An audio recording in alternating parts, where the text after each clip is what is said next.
Christmas of 2006, my mates and I were still a bunch of loafers in our early 20s. We picked up odd jobs now and then, so we weren't complete deadbeats, but most of our time was spent lounging around my mate's flat, knocking back cheap beer, smoking hash, and flipping through channels on a satellite box. One evening, we were looking for something half-decent to watch when we landed on a survival show featuring some outdoors expert on the Discovery Channel.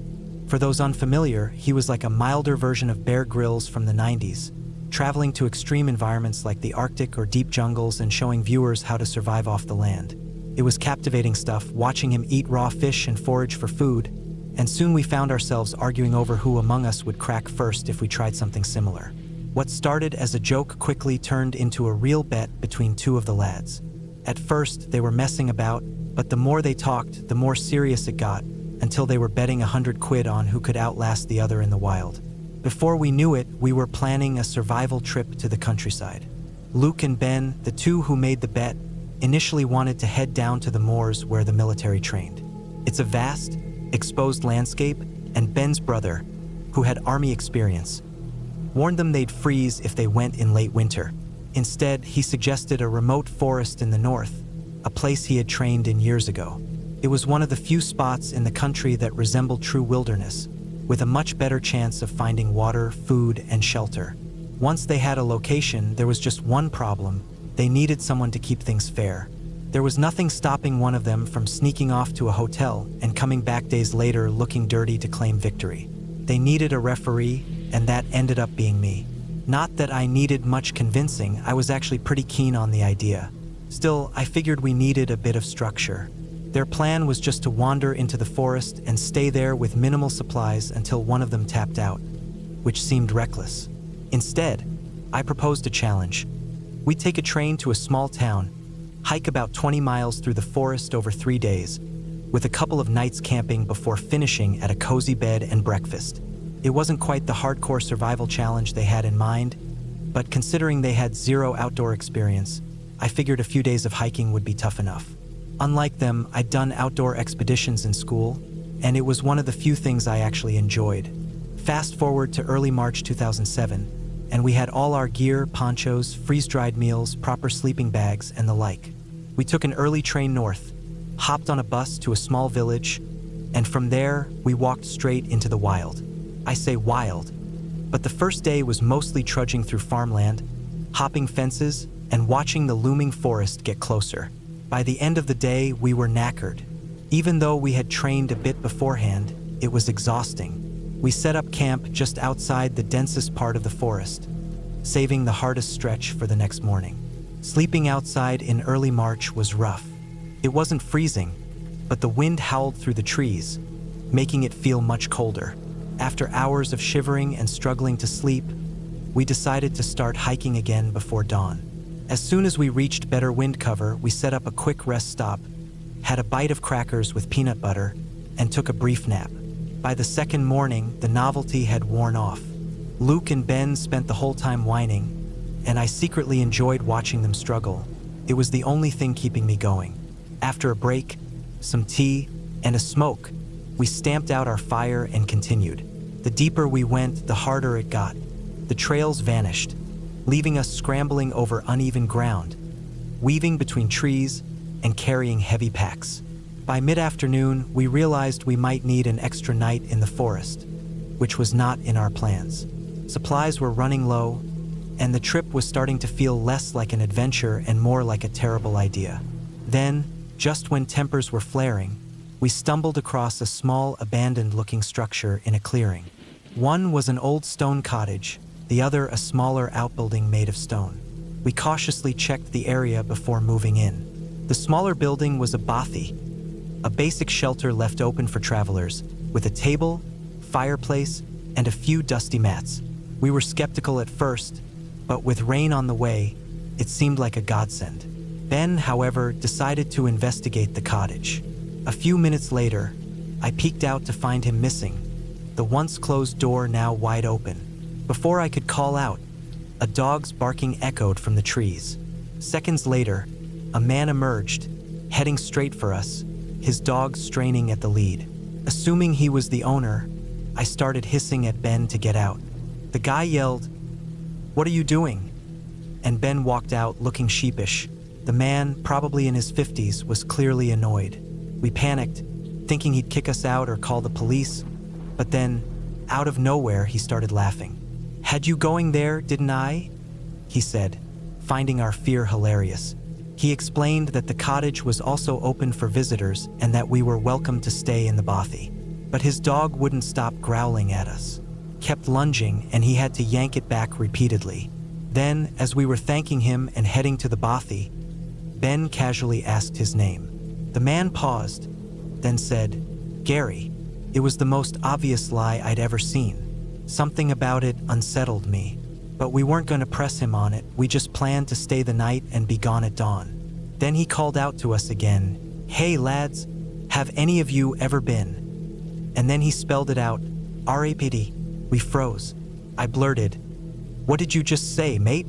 Ben stepped toward him, fists clenched, ready to fight, but Gary just grinned. Then, in the same eerie tone, he said, "I have." That was it, we were out. We grabbed our bags and left immediately, no longer willing to stay anywhere near him. As we reached the tree-line, he stepped outside, watching us disappear into the woods. We kept walking, trying to shake off the unease. Then we heard barking, faint at first, but growing louder. He was following us. Realizing we couldn't outrun the dog, we pushed on until we reached a wide stream. We'd have to cross it, even if it meant getting soaked. As we waded in, we caught sight of the dog charging through the trees. At that moment, it hit us. We had underestimated how dangerous the situation really was.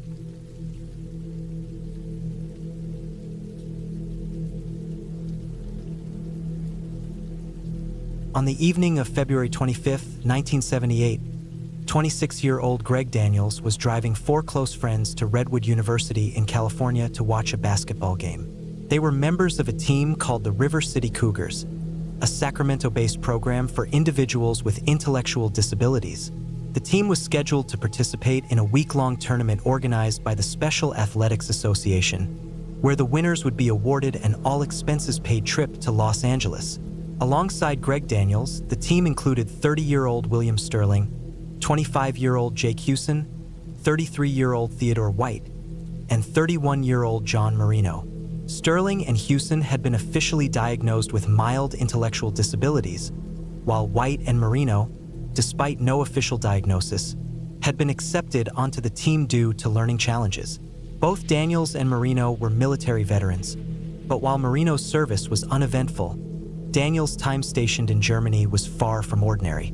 From what little was known about Daniels' early life, it was evident that he developed a serious substance abuse problem while overseas. His addiction led to a schizophrenia diagnosis, and after being medically discharged from the military, he returned home to Sacramento to undergo treatment at a VA hospital.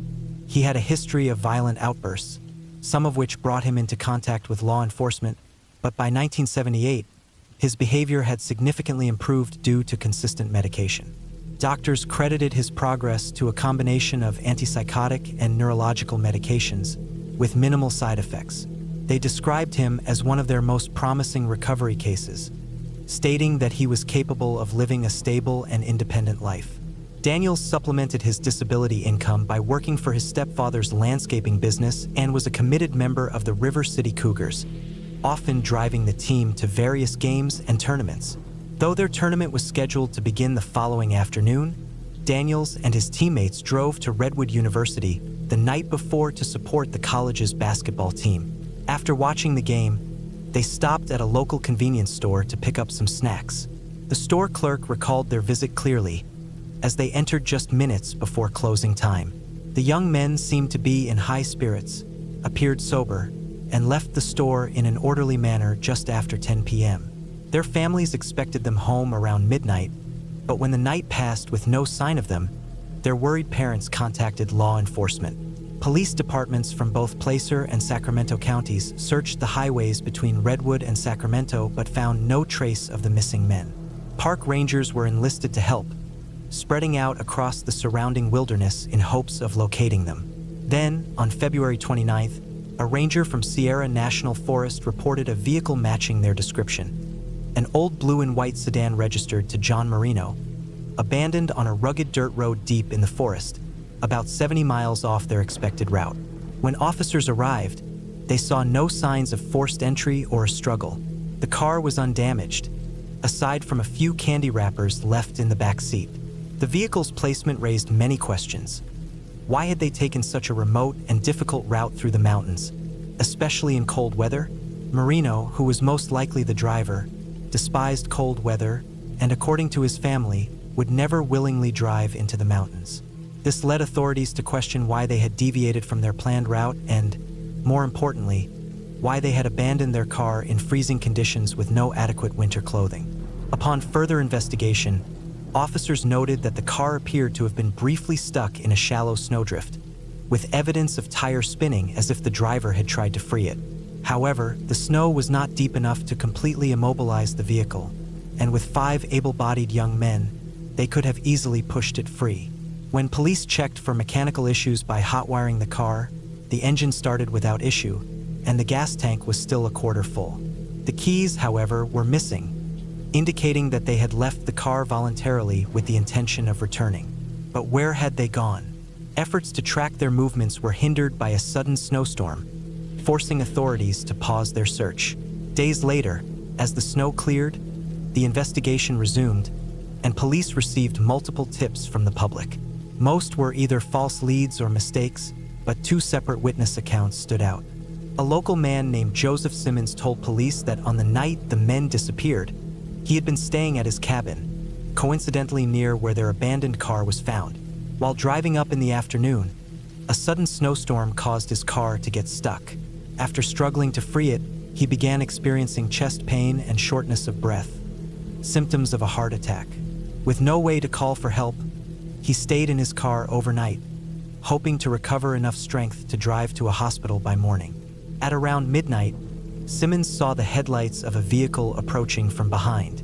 The car stopped, and a group of people exited, carrying flashlights. Strangely, Simmons claimed that one appeared to be a woman holding a baby. Desperate for help, he rolled down his window and called out to them. Instead of assisting, the group suddenly switched off their flashlights and headlights, then quietly walked back to their vehicle and disappeared into the woods. Confused and weak from pain, Simmons could do nothing but watch as they left him stranded. The following morning, after his symptoms eased, he managed to drive until his car ran out of gas, then walked 8 miles to a ski lodge for help. When his route passed the abandoned car, he was certain it was the same one he had seen the night before. 2 days later, a grocery store clerk in a nearby town reported seeing the missing men arrive in a red pickup truck. She noted that they acted nervous and left quickly after purchasing burritos, chocolate milk, and soft drinks. The store owner confirmed the sighting, and when investigators shared this detail with White's family, they confirmed that he had a strong preference for chocolate milk, lending credibility to the sighting. However, no further leads emerged, and the case remained a mystery. In early June, as the mountain snow melted, the search resumed. On June 5th, a group of hikers discovered a Forest Service trailer 20 miles from where the car was abandoned. The cabin appeared to have been broken into, and the moment they approached, they were overwhelmed by the stench of decay. Inside, they found the body of Theodore White. 11 miles from the trailer, search teams discovered the remains of John Marino and William Sterling. Their bodies had been scavenged by animals, leaving only scattered bones. 2 days later, a separate search team found skeletal remains near a bush, identified as Jake Hewson. The cause of death for all 4 men was determined to be hypothermia. However, Daniels was never found. Only his tennis shoes were discovered inside the trailer, along with a rusted flashlight and 3 Forest Service blankets. The fact that the trailer contained untouched matches, heavy clothing, and enough canned food to last a year left investigators baffled. Why had they not used these supplies to survive? The circumstances of their deaths led to grim speculation. Some believed the men had become lost and made a series of tragic mistakes. Others suggested they had been running from something terrifying enough to make them abandon their car, trek into the mountains, and, in Daniel's case, possibly vanish entirely. No definitive answer has ever been found, leaving the mystery of their disappearance and deaths haunting the forests of Northern California to this day.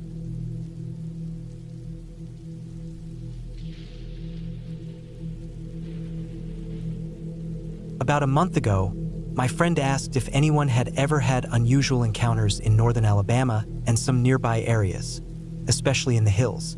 I had too much going on to reply at the time, but my husband and I did have an experience there that I think is worth sharing. Most of our family doesn't know about it because we understand how they'd react, so we never told them.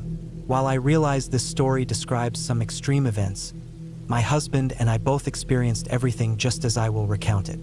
I know not everyone will believe me, but since this post contains deeply personal moments in my life, I ask that any comments remain respectful, whatever your opinions may be.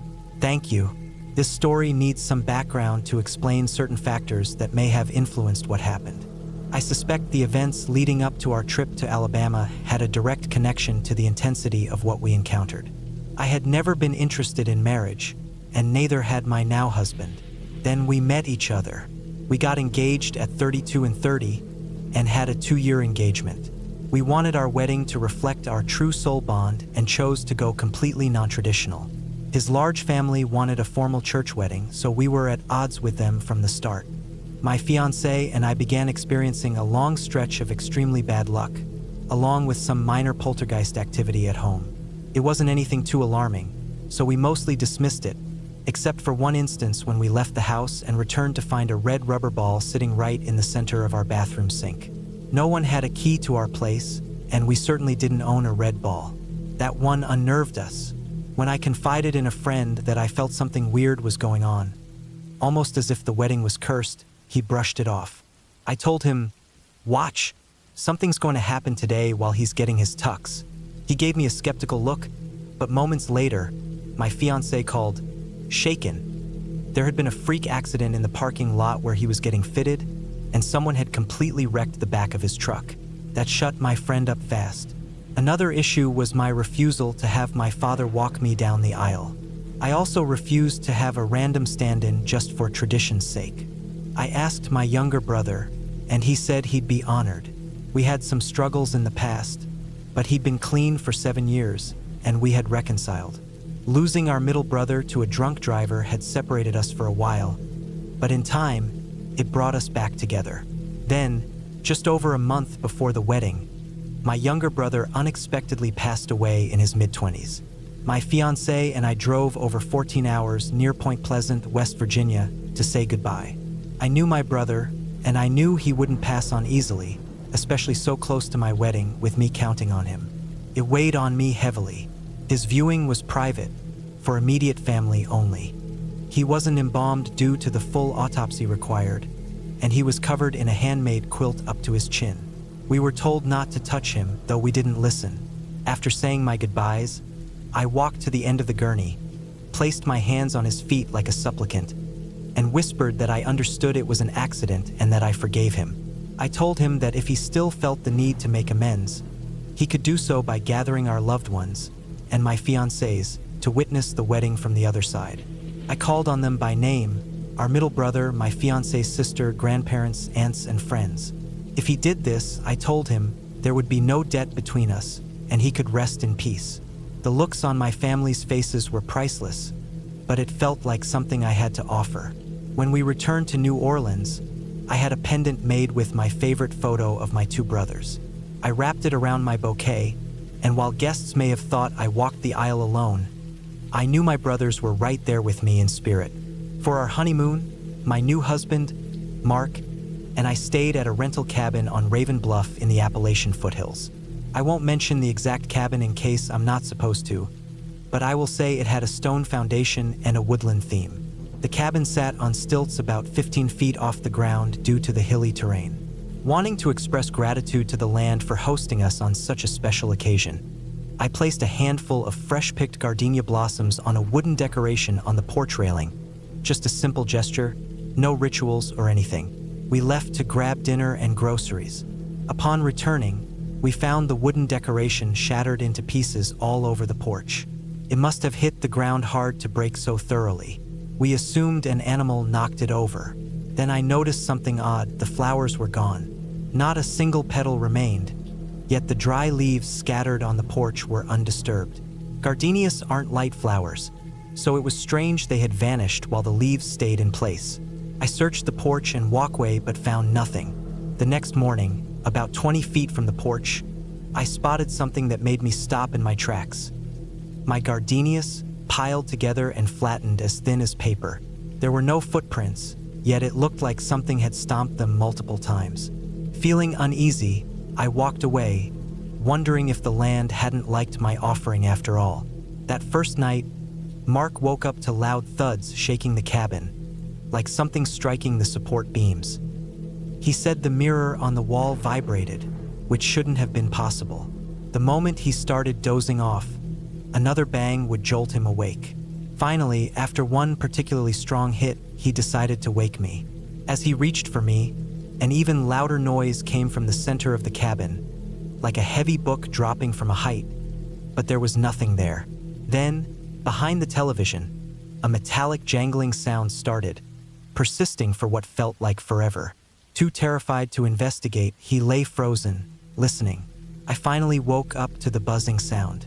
It took immense effort to pull myself out of sleep, like I was swimming through darkness. My exhaustion was overwhelming. Mark, pale and rattled, told me about the banging, but I was too out of it to process fear. Every night that followed, I would sleep unnaturally deep, waking up more tired than before. The disturbances escalated. A strange blue light hovered behind the gazebo for 2 hours while we were in the hot tub, only to vanish without explanation. A landline phone in the cabin rang with bursts of static but no voice. Mark experienced sleep paralysis, seeing a pale woman in white with black eyes and long hair standing at the foot of our bed, laughing at him. Items disappeared. Something massive stomped around outside. On our last night, heavy pounding on the cabin roof started at dawn, sounding like hooves. The moment I swung my legs out of bed, the pounding stopped, and the doorknob violently rattled. When I pulled my feet back up, the pounding resumed. Mark finally jumped up and grabbed his legally owned firearm. The instant he stood, everything went dead silent. He threw open the door, nothing. The cabin was empty, but as we packed to leave, we knew we'd experienced something beyond explanation. We haven't been back since.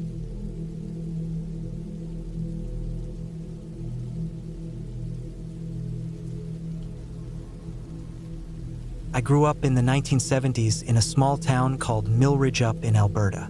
It was a decent place, a good spot to raise a family, but after barely scraping through high school, my future wasn't looking too bright. I didn't like the idea of working dead-end jobs in Millridge for the rest of my life, but at the same time, I didn't want to just up and leave. I liked it there. All my family and friends were close by.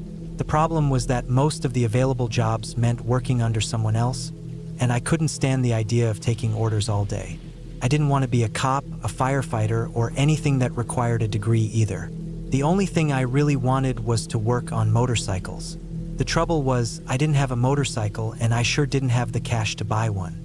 After covering living costs, I'd have to flip burgers for nearly 2 years just to afford even the cheapest model I wanted. That's when my uncle told me about a logging company near Red Pine that was hiring.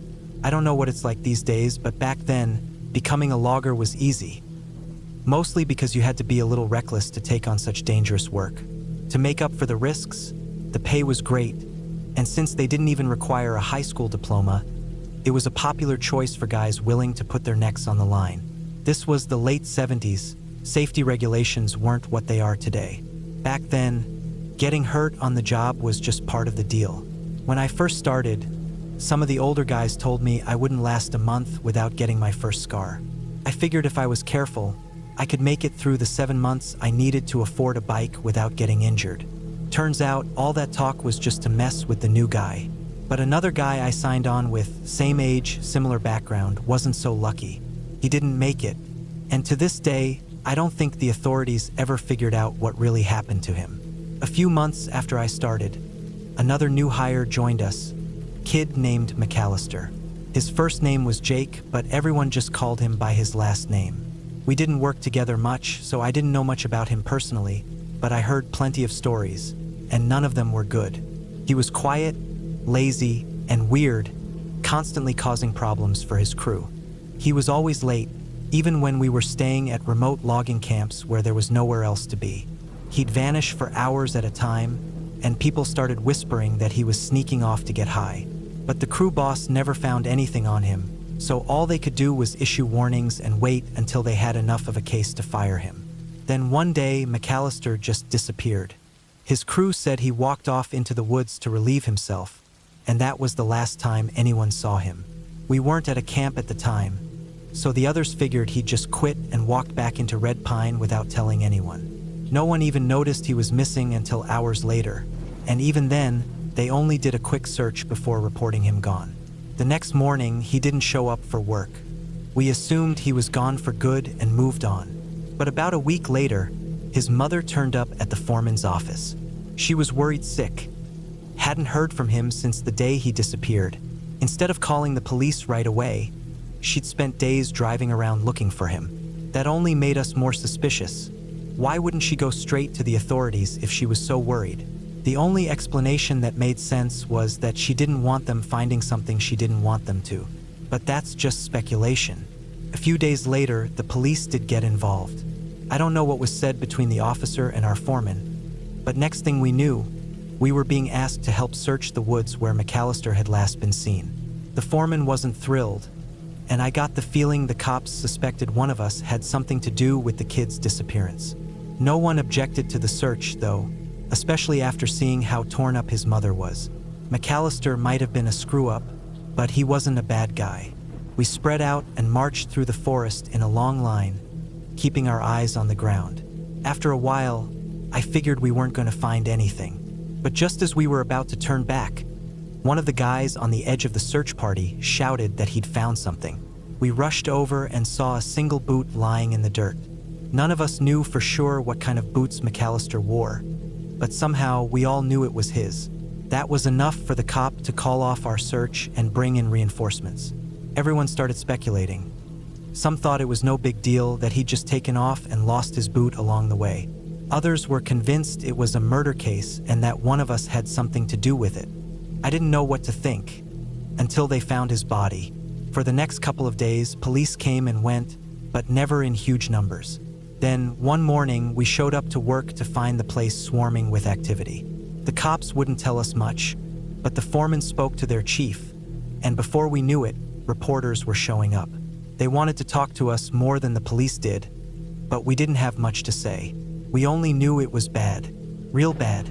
Rumors spread fast, and from what we overheard, after finding McAllister's body, the police had to carry it back through the forest in pieces. Not a whole body, pieces. At first, we figured an animal had gotten to him after he died.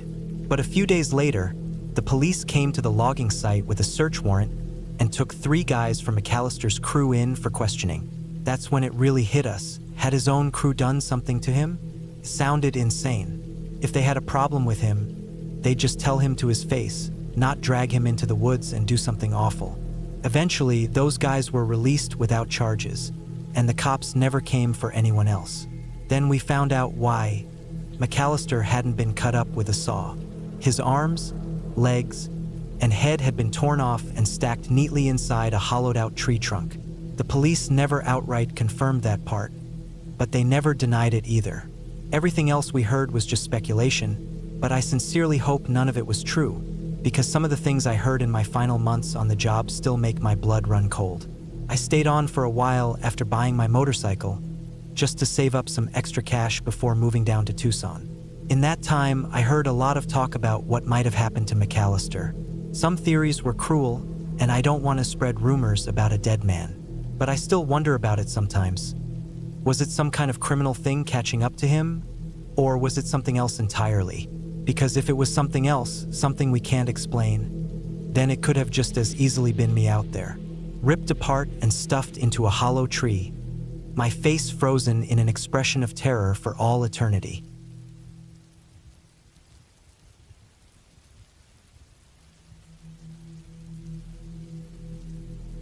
For as long as I can remember, I've gone trekking whenever I had the chance. It started as a way to unwind. I'd take solo walks around the nearby nature reserve to clear my thoughts or work through internal conflicts. But as my work and personal life progressed, I found myself needing to hike longer distances for extended periods, much like an addict requiring stronger doses to satisfy their craving. Over time, it became second nature. I went from being a desk-bound overthinker to someone who actually thrived outdoors.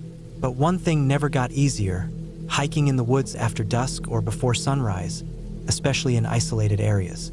Sometimes, especially during the summer months, I'd intentionally set out in the early evening just to experience the thrill of trekking through the forest at night. I know I said it never got easier, but it also never got dull. There's something exhilarating about being out there after dark. Some of humanity's oldest fears are tied to the deep, shadowy wilderness, so walking through it feels almost forbidden, like stepping into a realm where you don't belong. It might sound childish, but it awakens a sense of awe, like rediscovering the world with fresh eyes. My usual routine involved setting off in the evening, navigating a few trails with my flashlight, then catching a short nap in my hammock before waking up pre-dawn to watch the sunrise. Most of these nighttime excursions were uneventful. I never once had to remove the safety cap from my can of bear spray. Well, except for one time. That time made my blood run cold. It was late spring, around 4:30 in the morning, when I woke up, just under an hour before sunrise. I had roughly 5 miles to cover before reaching my vehicle, and I was in a narrow valley nestled between two steep ridges. The path was thin, muddy, and enclosed by dense undergrowth, young maples and ancient oaks. My focus was locked on the dim glow of my headlamp, step after step, lost in thought. Then, without warning, crack, I stopped dead in my tracks. Every instinct screamed at me to flee, but I wasn't about to bolt without knowing what I was dealing with. My rational side assured me it was nothing out of the ordinary. Probably a branch snapping, right? But just as I was calming myself, crack, that sound. That second time, I couldn't brush it off so easily. My heart pounded. It wasn't a tree limb breaking under its own weight, nor was it some random debris falling. It was deliberate. It sounded like a thick wooden stick being slammed against a tree hard. And the way it echoed, it wasn't a muffled thud, but a sharp, unnatural crack, like someone putting their full strength into smashing something. Worse still, it came from about 50 yards ahead of me. I knew I had to detour, but there was a problem. The path ahead curved sharply, forming a U-turn. If I kept going, I'd have to pass the source of the noise, then turn my back to it. That idea made my skin crawl.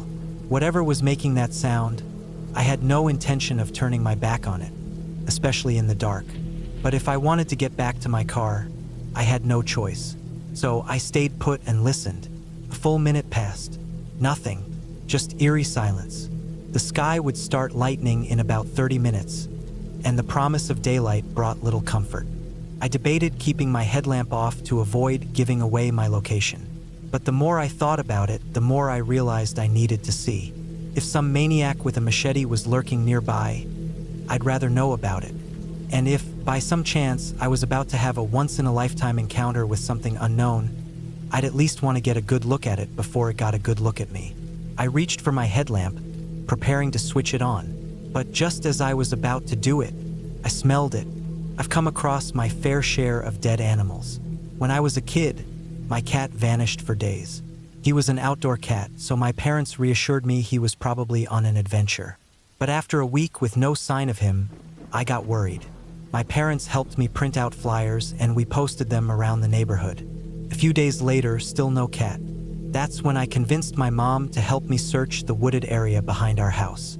It wasn't a dense forest, just a small patch of trees with a stream running through it. My mom probably thought taking me on a walk would stop me from asking. What she didn't anticipate was that I'd actually find him. That was the first time I smelled death. The second was when an unfortunate opossum met my truck tire and then rode along for 90 miles in the summer heat. The stench in the woods that morning wasn't exactly like that, but it was close. It had the same overpowering, nose-burning quality of rotting flesh, the kind that sticks in your sinuses whether you breathe through your nose or not. But it lacked the old, decayed element. If that makes sense, it wasn't decomposition I was smelling. It was something else. The best way I can describe it, imagine the smell of a soaking wet dog, but magnified 1,000 times. Add the scent of overripe, rotting fruit, then mix it with something foul like a used diaper. It was gut-wrenching, almost alive in its intensity. Then thwack, that was all I needed. I turned and bolted in the opposite direction. I knew it would double, maybe even triple my trip back to my car. But there was no way in hell I was walking past whatever was making those sounds. And there was absolutely no way I was about to light myself up like a beacon by switching on my headlamp. I ran full speed as long as my legs would allow. When I couldn't keep up the pace, I sprinted in short bursts, desperate to put distance between myself and whatever was lurking back there. I've never felt fear like that before. It was primal, the kind of terror buried deep in our instincts, older than language, older than civilization. I hike. I don't run. I hate running. But that morning, I ran farther and faster than I ever have in my entire life. And I did it hoping to keep that life intact. Now, I've shared this story before, and plenty of people have pointed out that the sound of wood being knocked against trees is commonly linked to supposed Bigfoot encounters. I had no idea about that until I foolishly posted a short version of this experience online. Let me be clear, I don't believe in Bigfoot. I don't think I stumbled into anything supernatural. But whatever I encountered that morning, it was real, and it was terrifying.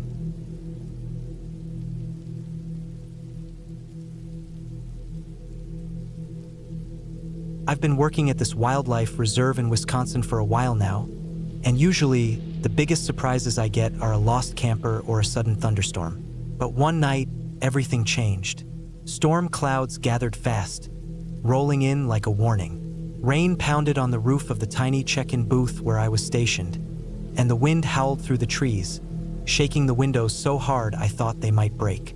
Each flash of lightning lit up the forest in stark, white bursts, and every time, I swore the trees seemed to move in ways they shouldn't. I was supposed to clock out soon, but my supervisor radioed in to warn me that the roads were beginning to flood. He told me to pack up before things got worse. I'd dealt with rough weather here before. Honestly, I'd practically lived at this park during stormy nights, but something about the air felt wrong this time. The dim booth light barely illuminated the sheets of rain hammering down, and beyond that, shadows bled together like ink on soggy paper. I double-checked the lock on the cash box, then stuffed my gear into my backpack. The moment I stepped outside, the downpour slammed into me with such force that I almost dove back in. Water was pooling around my boots, and visibility was down to just a few yards. My flashlight beam jittered, bouncing off the rain, making it impossible to tell what was just a swaying branch and what might be something else. A crack of thunder nearly made me drop my keys. The sound was so loud I felt the vibration in my chest. As I fumbled to lock the booth door, a flicker of movement in the distance caught my eye. It wasn't just the wind or a trick of the light.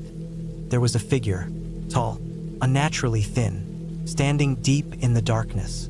It moved in a way that reminded me of an animal attempting to walk upright, like it wasn't built for two legs. Rain soaked through my jacket in seconds, but I couldn't look away. That shape was staring back. I told myself it was just a deer or something harmless, but my gut said otherwise. Snapping out of my daze, I bolted for my truck. My feet splashed through the puddles, sending water up my shins. My hands trembled as I struggled to jam the key into the door lock. By the time I was inside, my clothes were drenched, and my pulse pounded against my ribs. I turned the key in the ignition and heard nothing but a click. A dead engine. I cursed under my breath, praying it was just a fluke. The second try, the truck finally roared to life. Lightning flashed, and for the briefest moment, I saw the figure again, closer this time. Its spindly limbs bent at unnatural angles. I slammed the truck into drive and tore down the flooded road, faster than I'd ever dared to go in park property. My radio should have been blasting with my supervisor's voice, but all I got was static. These radios had survived hail, snow, everything. But now, nothing but white noise. The rain lashed against my windshield. My tires skidded more than once on the muddy path, and I had the eerie sensation that the storm itself didn't want me to leave. Every now and then, I thought I caught glimpses of movement in the trees, something darting through the undergrowth, just beyond my sight. When I finally pulled into the lot near the main office, relief flooded me. The dim lights from the lodge glowed through the storm, offering some sense of normalcy. I slowed, my grip on the wheel tightening. Maybe I had imagined it all. But then, something moved, darting through the glow of my headlights. It was thin, too thin, its limbs too long, its posture almost predatory. I cut the engine and sat in silence, listening to the rain hammer against the roof, trying to convince myself that I hadn't seen something that shouldn't exist. Eventually, I forced myself to get out and head inside, dripping water all over the floor. How was I supposed to explain what I'd seen? Maybe it was stress. Maybe it was the storm playing tricks on my eyes. I told myself that when the weather cleared, everything would go back to normal. But deep down, I knew the reserve had changed. And this was just the beginning. After that night, something in me shifted. I was on edge. Every snapped twig or rustling leaf had me turning, expecting something lurking just out of sight. My coworkers teased me for being jumpy, but they hadn't been there. They hadn't seen it. A few evenings later, I was assigned the final trail sweep before closing.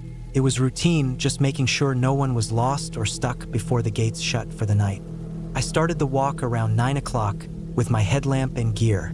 The reserve officially closed at 11 o'clock, but we always cleared out early to be safe. Normally, this task was simple. Call out a few, anyone still here? Lines, walk the loop, and head back. But from the start, something felt off. The first half mile was silent. No owls, no crickets. My footsteps echoed strangely against the damp ground. Then, the smell hit me, like wet fur mixed with decay. It was so strong I had to cover my nose. I scanned the trees with my headlamp, but all I saw were shifting branches and thick underbrush. Then the noise came, a distorted, guttural wail, stretched out like multiple voices crying at once. I froze, my blood running cold. A second call answered from behind me, deep and layered, impossible to pinpoint in direction. The forest itself seemed to pulse with the sound. Coyotes don't sound like this. Owls don't sound like this. Another howl erupted, closer. Instinct took over and I turned back the way I'd come, moving fast. Leaves crunched behind me, mirroring my pace. Something was following me. I reached the trailhead, panting, and only then did I realize the forest had gone silent again. Whatever had been chasing me had stopped. That should have been comforting. It wasn't. I texted my supervisor that the sweep was clear, leaving out the details. I climbed into my truck, locked the doors, and sat there, staring at the trees. The shadows revealed nothing, but I knew something was out there, watching. Over the next few weeks, I noticed things. Unusual tracks in the mud, deep scratches on the fences near the lodge, a lingering stench that no one could explain. My coworkers dismissed it all, but I wasn't buying it. I dug through an old trunk at home, searching for something, anything that might help. I found a charm my grandparents had given me years ago, a small, carved symbol, both comforting and unsettling. I slipped it on. Whatever was out there, I needed to be ready. That night, I made a decision. I had to go back, alone. With a fresh flashlight and a flare gun, I stepped onto the path. The forest greeted me with an oppressive stillness. My boots sank into damp leaves, the air thick with that same sickening stench. Then movement. A towering shape flitted between the trunks, too fast to focus on. A chorus of howls erupted, layered and metallic, as if the night itself was screaming. I fired the flare. The red light illuminated hunched figures in the darkness, their limbs twisted in ways that made my stomach churn. I ran. Branches tore at my sleeves. The howls chased me, their source too close, too numerous. My breath burned, my vision blurred, but I didn't stop until I burst into the clearing near the trailhead. Silence. Nothing moved, but the air still stank of decay. I didn't stop running until I reached my truck, slammed the door, and sat there, shaking. I had my answer. They were real, more than one, and they didn't want me here.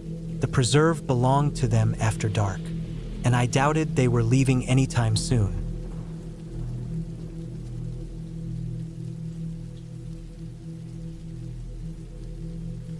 Once more, we set out just before dawn, our backpacks crammed full, shoulders already protesting under the weight of our supplies. As we stepped onto the trail at Pine Hollow, a mixture of anticipation and unease twisted in my stomach. The narrow path clung to the edge of a steep hillside, the ground beneath my boots damp and chilled from the lingering night air. Up ahead, Darren whistled a tune, out of tune, as always, while Ethan brought up the rear, constantly adjusting the straps of his overloaded pack. I took my usual spot in the middle, my senses unusually sharp. Overhead, the thick canopy of trees blocked much of the early light, casting long shadows that deepened the morning haze. The air was heavy with the scent of wet leaves and earth. I kept scanning the woods, searching for any sign of movement. Another hiker, an animal, but the forest felt strangely empty. Not silent, though. A distant stream gurgled, and every now and then, a snapping branch echoed across the valley. We made steady progress for the first few miles, weaving through switchbacks and stepping over gnarled roots. At one point, I nearly slipped on some loose gravel, and Darren had to grab my arm to keep me upright. He laughed, making some joke about my lack of balance. I forced a grin but couldn't shake the uneasy feeling that prickled at the back of my neck. By midday, sunlight finally broke through in scattered patches, illuminating sections of the trail. We paused at a rocky overlook to catch our breath, staring down into a valley dense with evergreens. From this height, everything looked peaceful. Ethan muttered something about stopping for lunch, but Darren pushed for another hour of hiking before we'd rest. We were aiming for Blue Hollow Lake, our stop for the night, and he wanted extra time to relax once we got there. The last stretch toward the lake was grueling. Sweat slicked my skin, my shoulders throbbed, and the trail felt increasingly suffocating. The trees seemed to press in tighter, and the air grew oddly still. Ethan tried to lighten the mood by retelling some ridiculous story he'd read about a hermit living off the land in these parts. Darren rolled his eyes, but I found myself glancing over my shoulder more than once. Finally, we arrived at Blue Hollow Lake, and the sight was breathtaking. The water lay perfectly still, a mirror reflecting the sky, framed by tall boulders and dense woods.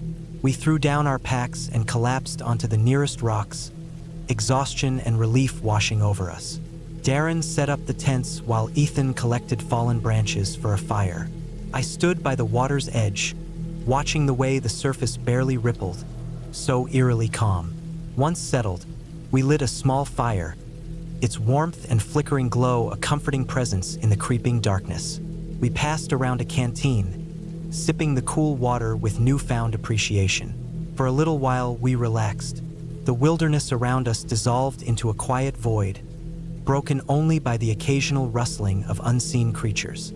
Every now and then, a snap in the underbrush made me jump, earning chuckles from Darren and Ethan. They teased me for being on edge, but I couldn't shake the feeling that we weren't as alone as we thought. Eventually, we sat around the fire swapping stories, boasting about who carried the heaviest pack and guessing what tomorrow's hike would be like. The crackle of the flames and the rhythm of Darren's teasing almost lulled me into a sense of security. Almost. That first night in the wild, our defenses were down, our bodies craving rest. But an unease crept in, subtle but undeniable. Maybe it was the way the wind died suddenly, leaving the night eerily still. Maybe it was the way the trees blocked out the moon, turning the surrounding forest into walls of darkness. Whatever it was, a quiet dread settled over me as we crawled into our tents. And so began our 5-day trek, a journey that had once felt like an adventure, but soon became something else entirely. The next morning, I woke to the sound of Darren unzipping his tent, groaning about sore legs and a stiff back.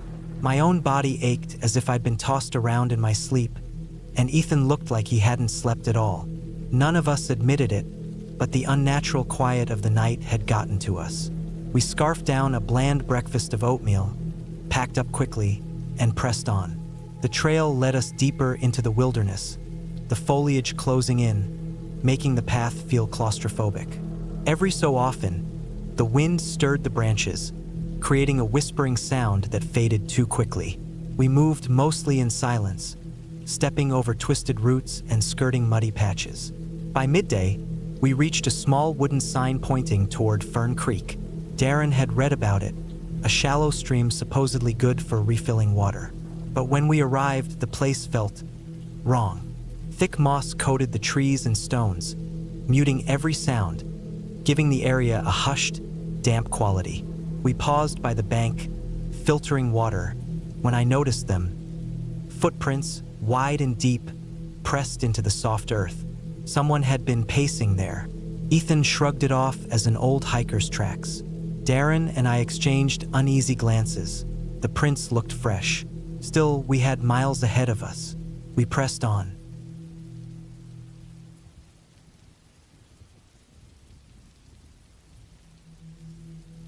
The sun blazed down on our old station wagon as we rattled along a winding dirt path. My grandfather, Walter, gripped the wheel with determination, searching for the perfect picnic spot he'd been going on about all week. My grandmother, Edith, sat stiffly beside him, feigning calmness. In the back seat, I was squashed between my aunts, Carla and Marnie, who were locked in a petty battle over who was taking up more space.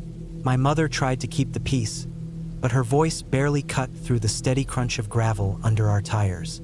Finally, Walter spotted a clearing and pulled over.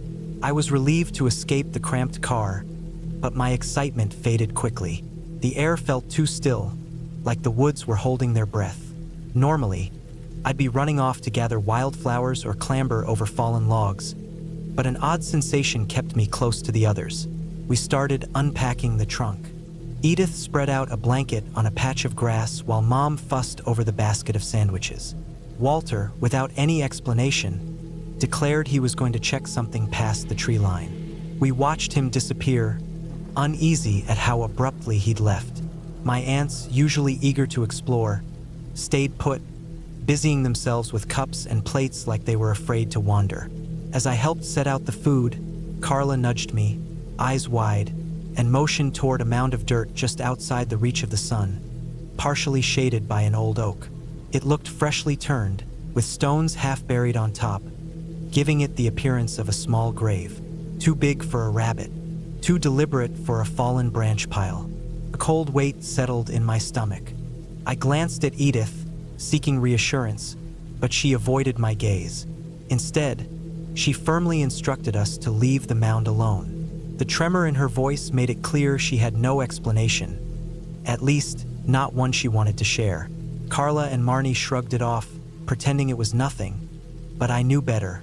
The easy chatter of our outings had vanished. Even Mom, normally chatty, was unusually quiet. Edith busied herself smoothing napkins, though her hands shook when she thought no one was looking. We tried to focus on the picnic, to shake off the strange unease, and for a moment it almost worked. Then Marnie stiffened and pointed upward. A thick branch stretched overhead, and from it dangled a length of rope.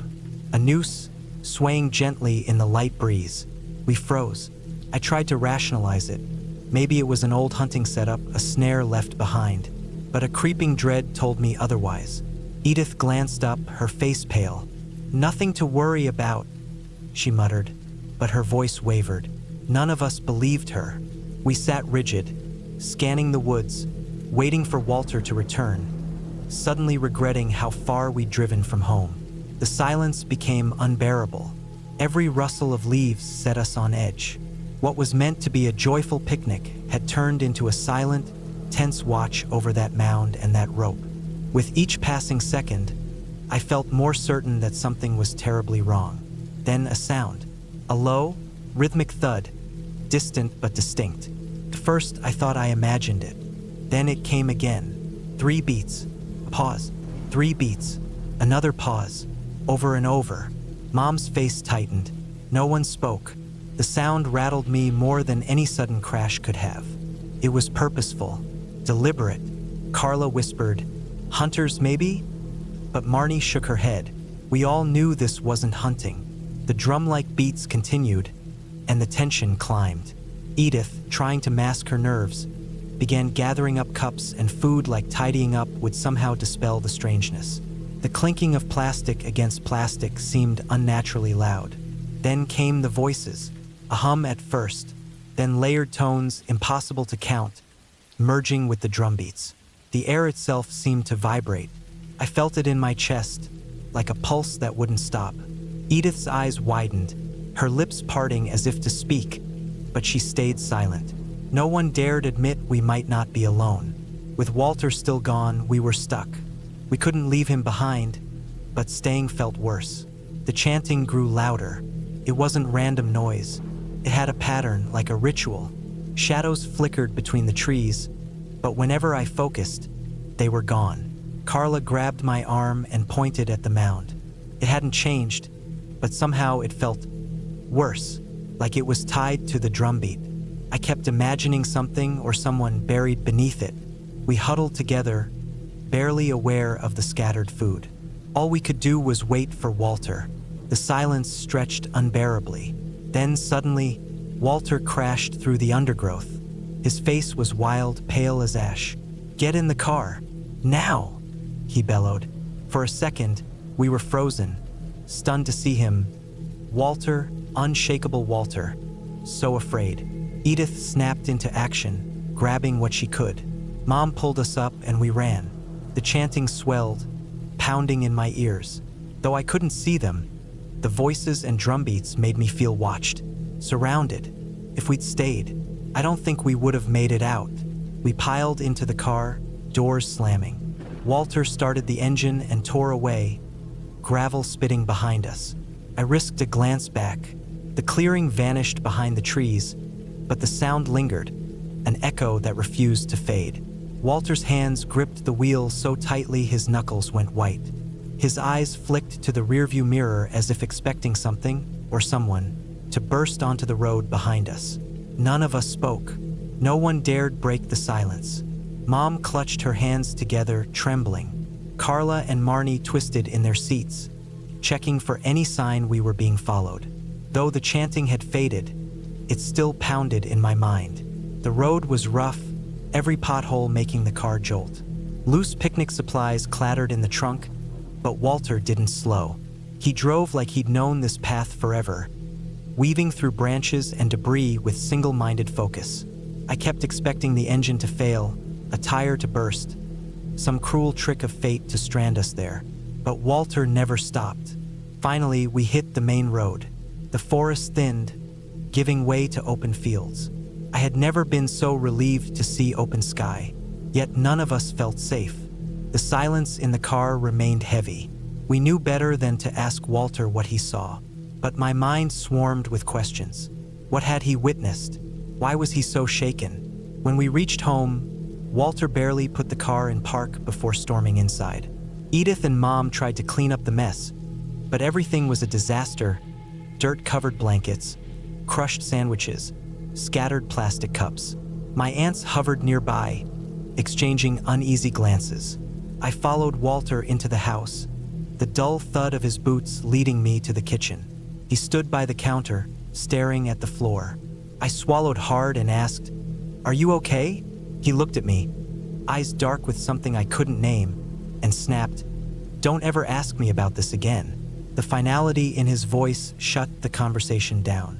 Edith and Mom walked in behind me, equally stunned. No one pushed him for more. We knew him too well. Once he drew a line, it stayed drawn. In the days that followed, we walked on eggshells around him. He never spoke about it. I barely slept, haunted by the memory of the noose, the mound, the drumbeats. Mom wondered aloud about that mound. If something was buried there, if it was all some elaborate joke. But we had no real answers. We never reported it. What would we even say? Strange noises? A rope? A feeling? None of it seemed real when spoken aloud. But I never forgot. And to this day, sometimes, I still hear drumbeats in the distance, as if the dark chanting is searching for me again.